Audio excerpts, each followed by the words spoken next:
Okay, let's set the scene. It's December 2nd, 1804. We're in Paris, inside Notre Dame Cathedral. And it is absolutely buzzing.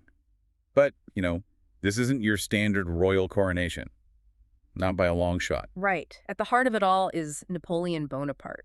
This is a man who, well, essentially came from nowhere, militarily speaking, to lead France. And his ambition was enormous. He didn't just want to lead.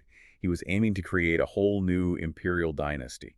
Think about that jump from First Republic to Empire. It's a pivotal moment, really, signaling a huge shift. Absolutely. And it's driven by Napoleon's intense need for legitimacy, for lasting power. He needed Europe's old powers to take him seriously. But why become emperor specifically? Why not king or something else? Well, he was very clear on that. He needed respect from the royalists and Catholic powers, sure, but he also wanted that hereditary line, succession. But not like the old kings. Exactly. He famously said something like, to be a king is to inherit old ideas and genealogy. I don't want to descend from anyone. He wanted to be the source. The founder. Okay, so how did he actually make this happen? It wasn't just him declaring it, was it? No, it was carefully managed. First, the Senat Conservateur, so the upper house.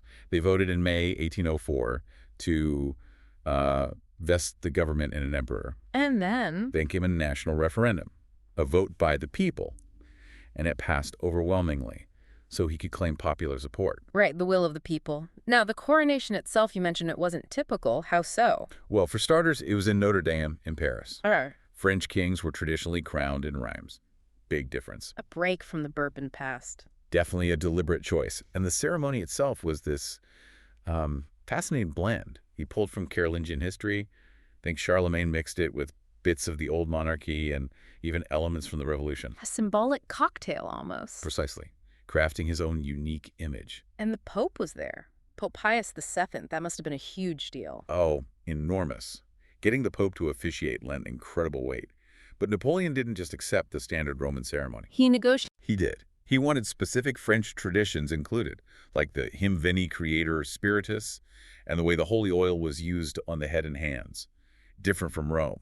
So even with the Pope, Napoleon was steering things. Absolutely. They even worked out a special rite so Napoleon could stay seated for most of it, emphasizing his status, you see. Okay, so take us to the day itself, December 2nd. What was it like? Pure spectacle. It kicked off with cannon fire at dawn. Napoleon left the Tuileries Palace around 11 a.m. Dressed for the occasion, I assume. Oh, yes. Elaborate white velvet vest, a crimson velvet tunic and coat, even a Roman-style laurel wreath. Thousands of people were watching, lining the streets. Some had apparently camped out overnight. The Pope's procession had started earlier, maybe 9 a.m. And Napoleon and Josephine's arrival. Grand entrance. A magnificent carriage, drawn by 8 horses. The whole thing was designed for maximum impact. And inside Notre Dame, what was happening? It was almost like 2 ceremonies in one, happening in different parts of the cathedral. You had the religious side and the secular state side. Wow. And I read something about a balloon. Yeah. Apparently, they launched this illuminated balloon shaped like an imperial crown. Talk about symbolism. Okay, let's talk about the actual imperial gear. The regalia. The robes must have been something else. Something else is an understatement. Napoleon wore this white satin tunic, but over it was this immense mantle of crimson velvet, lined with ermine, embroidered all over with golden bees. Golden bees, not the fleur-de-lis of the old kings. Exactly. The bees were a nod to the Merovingian dynasty, France's earliest kings, a way to connect to ancient French roots while bypassing the Bourbons entirely. Very clever. And heavy, I hear. Incredibly.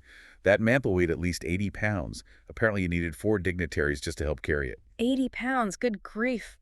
And Josephine? She wore a similar style white satin dress, crimson velvet mantle embroidered like his, though probably a bit lighter, thankfully for her. And the sound must have been impressive.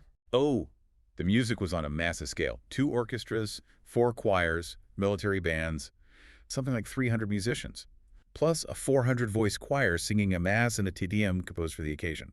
And the crown jewels, the actual crown. Yes, they had the crown of Napoleon, which was made for the event but designed to look ancient, often called the crown of Charlemagne, plus a scepter and sword, also presented as historic artifacts, symbols of power, old and new. Right, the main event, the actual crowning. This is the bit everyone pictures, isn't it? It absolutely is. Good. So they sang the Veni Creator Spiritus, then came the anointing with chrism, the holy oil on his head and hands. Following the negotiated French rite. Yes, then the blessing and the delivery of the regalia, the ring, the sword, the mantle.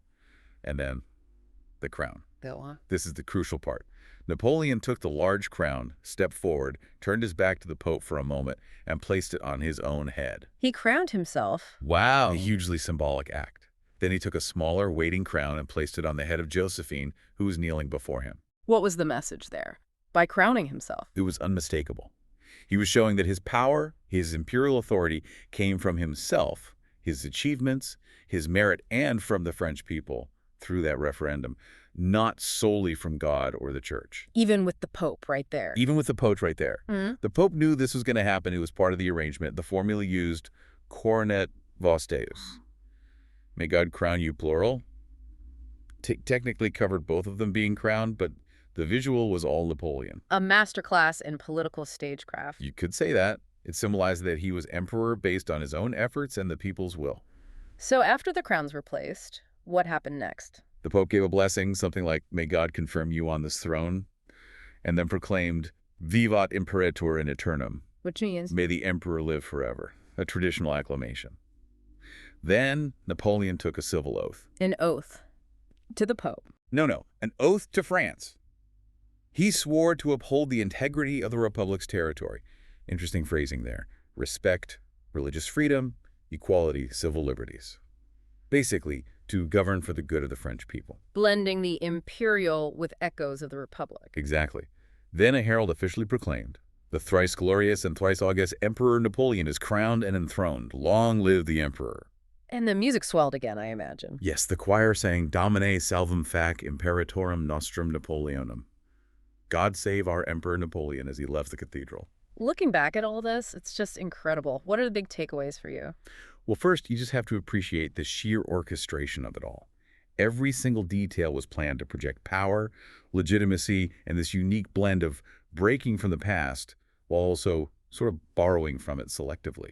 That self-coronation really sticks out, doesn't it? It does. It's such a potent symbol of ambition, of self-determination. It tells you so much about how Napoleon saw authority. Something you earned, you took, not just inherited or received. It raises that interesting question about leaders balancing tradition and their own goals, right? He used the Pope, used the historical symbols, but all bent towards his own political purpose. Precisely. It's a fascinating case study in that. And finally, you have to remember, this wasn't just a one-day show. No. No, this event really laid the foundation stones for a whole new era, not just for France, but for Europe. The seeds of his imperial ambitions and the conflicts that would follow were well and truly sown that day in Notre Dame. So more than just a ceremony, it was a declaration. A powerful declaration. Of a new empire, really forged by the will of this one extraordinary individual. It makes you think, doesn't it? What other moments in history mark such a deliberate, personal reshaping of power and identity?